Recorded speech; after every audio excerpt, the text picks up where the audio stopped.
Dealing with unauthorized resellers on Amazon can be tough. You're probably in a position where you've worked really hard to build up your Amazon presence. You've optimized your product listings, you've got your PPC campaigns up and running, and you've got sales up to a decent level. But now you've noticed other Amazon sellers on your own product listings undercutting your price point, winning the buy box, and stealing your sales. In this video, we're discussing 5 actionable steps that you can take to remove Amazon resellers from your product listings. Hi guys, I'm Alex from Evergreen Digital, and I've helped hundreds of UK brands succeed on Amazon over the last 10 years. On this channel, we explore tried and tested strategies to help you improve your Amazon performance. So first, we're going to define what an Amazon reseller actually is. So an Amazon reseller is a company or an individual who buys your products generally at a cheaper price point and then sells them on Amazon, usually on your own product page. And if they list the products for a cheaper price than you, they'll generally win the buy box, and then all sales revenue will go to them rather than you. So to show you an example of this, I've got this CeraVe facial moisturizing lotion products loaded up on amazon.co.uk. And I'm just looking at the buy box section, and we can see sold by section just here is this company or guy called Ari Barry. Now this guy, Ari Barry, is probably not directly affiliated with CeraVe. He's likely just an Amazon reseller. And if we have a look at this section just here, the other sellers on Amazon, just open this up, we can see that this product has a lot of different resellers. You have this company 112 Healthcare, Eurolook, A13 Tradings. There's a lot of different companies here that are all selling this product on the same product page on Amazon. And so if I were to click buy now just here, I wouldn't be buying directly from CeraVe. I would be buying from this reseller, Ari Barry. So now we're going to talk about why Amazon resellers are a problem, and it all starts with Amazon's reseller policy. So reselling on Amazon isn't against Amazon's terms of service.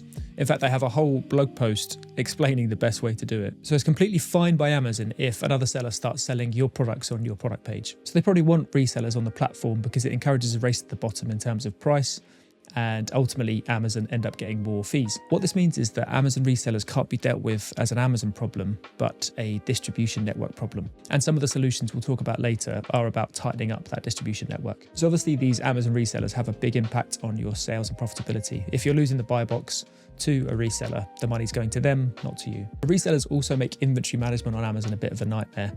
If you don't know when these resellers are going to jump onto your listings and undercut your price and win the buy box, you have no idea how many units to send in to Amazon. You don't want to send in too much stock and then risk incurring large storage fees. You don't want to understock and risk stockouts if the resellers jump off. So managing inventory, which is incredibly important to your Amazon account, becomes really difficult as a result of these resellers. So next we'll talk about what doesn't work when it comes to removing Amazon resellers. So it used to be best practice to send cease and desist letters through Amazon to all of these resellers. However, any half-decent reseller will completely ignore it. They're going to know that it's not against Amazon's terms of service. They're going to know that it's not illegal. And so you sending a cease and desist letter to them is a completely empty threat. Now, it might work for some small tin pot operations, but it's not going to work for the large resellers who have thousands and thousands of SKUs in their catalogue. They've probably received loads of cease and desist letters before and know that they can just ignore them. The next thing that doesn't work is Amazon programs. So Amazon have 2 programs that on paper seem like they would be really good at removing resellers. The first one is brand gating, which is where you can stop other Amazon sellers being able to sell your brand on Amazon. However, this program is designed for counterfeiters rather than resellers, and really large companies like Adidas, for example, in the UK, don't qualify for brand gating, so I wouldn't recommend going down that route. So the next program is Amazon Transparency, but again, it's designed to stop counterfeiters rather than resellers. So with this program, Amazon require you to apply transparency codes to every single item that you have, regardless of whether you're selling it on Amazon or elsewhere. So not only is this an additional cost for your business to label up all these units, but it means that when resellers finally get their hands on your products, as long as they're not counterfeits, they'll have the Amazon transparency codes attached and they'll be able to sell it genuinely on Amazon. So finally, we'll discuss what actually works when it comes to dealing with Amazon resellers. So the first solution is establishing agreements with your retailers. This is probably quite difficult to achieve, but it's really effective as it stops the resellers at the source. So I used to work with a large supplement company who would sell on Amazon and also sell in retail. So they'd sell to Boots and Holland & Barrett, etc. And they managed to establish agreements with these retailers to limit the discounts that they made available to the customers. So previously they were doing 40% discounts or 2-for-1 promotions, and it encouraged a lot of resellers to buy up these units at discounted prices and then list them on Amazon for a cheaper price point than the RRP. However, this supplement company managed to agree that the retailers would limit the discounts that they made available to their customers. And so if these discounts are only 10 or 20%, it stops these resellers at the source. So by the time Amazon take all their fees, there'd be no margin left for these resellers to make a profit. So the next solution is to establish agreements with your wholesalers, which again stops the problem directly at the source. So I have a client who sells on Amazon UK and also sells to wholesalers. And what they found was that these wholesalers were starting to resell their products on Amazon for a cheaper price point than the RRP, which obviously didn't do them any favors. And so they managed to establish an agreement whereby these wholesalers weren't allowed to sell on Amazon anymore, and therefore they were able to cut the problem off at the source. So the third solution is repricing, and to set up an automated repricing tool for Amazon. So we work with a supplement company with a large distribution network, and so Amazon resellers are just a part of the process. So we use an Amazon repricing tool called BQool, which is BQOOL.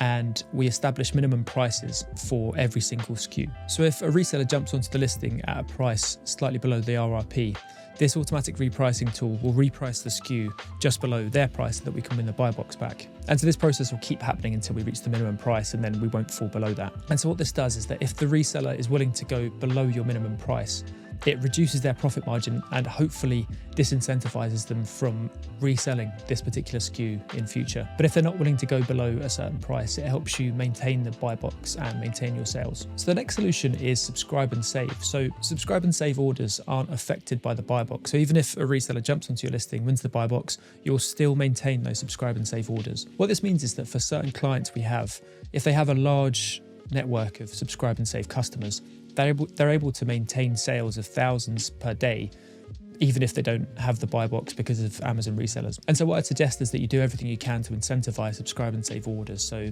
use things like subscribe and save coupons and maximize the discount of the subscribe and save offer. So this way you're able to grow your subscribe and save customer list so that if a reseller does jump onto your listing and win the buy box, you become less affected and you're able to maintain a certain level of sales. So the final solution is to create Amazon exclusive SKUs. And what I'm talking about here specifically is bundling. So if you sell a 1-pack of vitamin C capsules, let's say, you might decide to sell a 2-pack and a 3-pack on Amazon as variations, but only make these products available on Amazon rather than in retail and wholesale as well.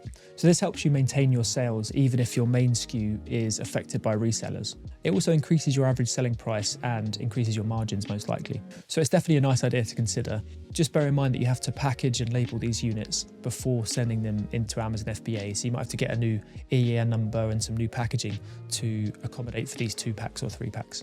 So hopefully you guys enjoyed this video. I'll be back soon with some more Amazon content.